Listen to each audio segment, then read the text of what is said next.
ప్రతి పనికి ఏదో ఒక ప్రయోజనం ఆశించే ఈ రోజుల్లో తండ్రి జ్ఞాపకార్థం సొంత డబ్బులతో స్వచ్ఛంద సంస్థ నిర్వహిస్తున్నాడు కరీంనగర్కు చెందిన ఓ యువకుడు. కానిస్టేబుల్ గా పనిచేస్తూనే ఎందరో నిరుద్యోగులకు ఉచిత పోలీసు ఆర్మీ శిక్షణ ఇప్పిస్తున్నాడు.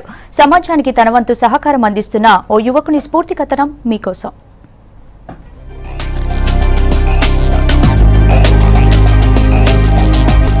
కరీంనగర్ జిల్లా కేంద్రానికి చెందిన ఈ యువకుని పేరు ఎంఏ వాసిం అక్రమ్. కరీంనగర్ కశ్మీర్ గడ్డలో కుటుంబంతో పాటు ఉండే వాసిం అక్రమ్ స్థానిక 3 టౌన్ లో కానిస్టేబుల్ గా పనిచేస్తున్నాడు. ఇతని తండ్రి అబ్దుల్ బారీ ఏఎస్ఐగా పనిచేస్తూ డ్యూటీలోనే రోడ్డు ప్రమాదంలో చనిపోయాడు. తన తండ్రి పేరు చిరకాలం ఉండేలా సేవా కార్యక్రమాలు చేయాలని నిర్ణయించాడు అక్రమ్. స్టార్ ఫౌండేషన్ స్థాపించి తనలాగా పోలీస్ కావాలనుకునే వారికి శిక్షణనిస్తున్నాడు. దానికి అనుబంధంగా ₹1,00,000 గ్రంథాలయం స్థాపించాడు. అభ్యర్థులకు ప్రతిరోజు వ్యాయామ శిక్షణతో పాటు చదువుకునేందుకు వీలుగా లైబ్రరీలో ఆర్మీ, నేవీ, పోలీసులతో పాటు అన్ని రకాల గ్రూప్స్ పరీక్షలకు మెటీరియల్ అందుబాటులో ఉంచాడు. ఉద్యోగ సాధనలో తాను పడ్డ కష్టాన్ని నిరుపేద యువత పడకుండా ఉండాలనే స్టార్ ఫౌండేషన్ స్థాపించి శిక్షణనిప్పిస్తున్నానంటున్నాడు అక్రమ్. మా నాన్నగారి పేరు మీద మా నాన్నగారికి చిన్నప్పటి నుంచి పోలీస్ డిపార్ట్మెంట్లో ఎవరిని అరే నువ్వు కూడా కావాలా కానిస్టేబుల్, నువ్వు కూడా పోలీస్ డిపార్ట్మెంట్లో చేరాలనే ఎప్పుడు కూడా మమ్మల్ని ఉత్తేజించేవారు. ఆ యొక్క ఉద్దేశంతో నేను కూడా నలుగురికి సహాయం చేయాలి, మా నాన్న పేరు మీద ఇంకెవరికైనా నలుగురికి సహాయపడాలనే ఉద్దేశంతో ఒక స్టార్ ఫౌండేషన్ ఏర్పాటు చేయడం జరిగింది. ఈ యొక్క స్టార్ ఫౌండేషన్ ద్వారా నేను మొన్న 2016 సంవత్సరంలో జరిగిన పోలీస్ రిక్రూట్మెంట్లో భాగంగా 120 మందికి ఫ్రీ గ్రౌండ్ కోచింగ్ ఇచ్చాను. ఆ యొక్క ఫ్రీ గ్రౌండ్ కోచింగ్లో భాగంగా 120 మందిలో 108 మంది సెలెక్ట్ అయ్యారు. న్యాయంతో సహాయంగా ఏదైనా ఒకటి చేయాలనే ఉద్దేశంతో నేను మా నాన్నగారికి వచ్చిన డబ్బుల నుంచి ₹1.5 lakh ₹1,50,000 వెచ్చించి ఈ యొక్క లైబ్రరీని ఏర్పాటు చేయడం జరిగింది. మొదటి విడతలో 120 మందికి సొంత ఖర్చులతో శిక్షణనిప్పించాడు అక్రమ్.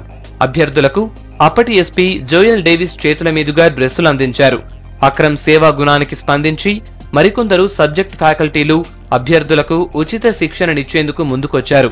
ప్రస్తుత గ్రంథాలయ నిర్వహణకు నెలకు 6,000 ఖర్చును సొంతంగా భరిస్తున్నారు అక్రమ్, అతని సోదరుడు. ఇక్కడ శిక్షణ పొందిన అభ్యర్థుల్లో 108 మంది కానిస్టేబుల్, ఎస్ఐ శరీర దారుఢ్య పరీక్షల్లో అర్హత సాధించి రాత పరీక్షకు హాజరయ్యారు. ఓ ఫ్రెండ్ ద్వారా తెలుసుకున్నాను వసమన ఇట్లా చేస్తున్నానని, స్టార్ ఫౌండేషన్ వారి నాన్న పేరు మీద పెట్టాలని. నాకు కూడా చాలా ఆసక్తిగా ఉంటుండేది పోలీస్ కావాలని చిన్నప్పటి నుండి. అది తెలుసుకొని నేను వసమనే కలిశాను. ఆ తర్వాత నాకు గ్రౌండ్ కోచింగ్. ఆ తర్వాత మాకు చదువుకోవడానికి బుక్స్ అన్నీ సదుపాటు చేసి మాకు చాలా దగ్గర ఒక చిన్న పెద్ద అన్యాయాలు చూసుకున్నారు. మాకు కోచింగ్ సెంటర్ తీసుకోవడానికి బాగా ఖర్చు అయ్యే డబ్బులు అని వసమల్లి వల్ల మాకు బాధ లేకుండా ఎగ్జామ్ బాగా ఫ్రీగా రాశాము. ఇలాంటి సంచలనమైన నడిపే వారికి ప్రభుత్వం ఏమైనా సాయం చేయాల్సిందిగా కోరుచున్నాను. అలాంటి నిరుద్యోగం చాలా ఉపయోగపడుతుందని ప్రభుత్వం నుండి కోరుచున్నాను. ప్రస్తుతం ఆర్మీ శిక్షణ కోసం మరో బ్యాచ్ ను సిద్ధం చేస్తున్నాడు వాసిం అక్రమ్. కొత్తగూడెంలో జనవరి 4 నుంచి 10 వరకు నిర్వహించే ఆర్మీ రిక్రూట్మెంట్ ర్యాలీకి తమ సంస్థ ఆధ్వర్యంలో ఉచిత శిక్షణనిస్తామంటున్నాడు. 120 మంది నిరుపేద అభ్యర్థుల్ని ఎంపిక చేసుకుని ఆర్మీ ర్యాలీకి శిక్షణనిస్తామంటున్నాడు అక్రమ్. ప్రస్తుతం ఆర్మీ రిక్రూట్మెంట్ పడబోతుంది తెలంగాణలో. ఆ యొక్క ఆర్మీ రిక్రూట్మెంట్కి సంబంధించి నేను ఎంటర్ తెలంగాణలో ఎవరైనా ఆసక్తి గల అభ్యర్థులు ఆర్మీకి వెళ్ళాలని ఉన్న యువతి యువకులకు అందరికీ ఫ్రీ కోచింగ్ ఇస్తున్నాను. ప్రస్తుతం నా యొక్క ఆర్మీ కోచింగ్ స్టార్ట్ అయింది.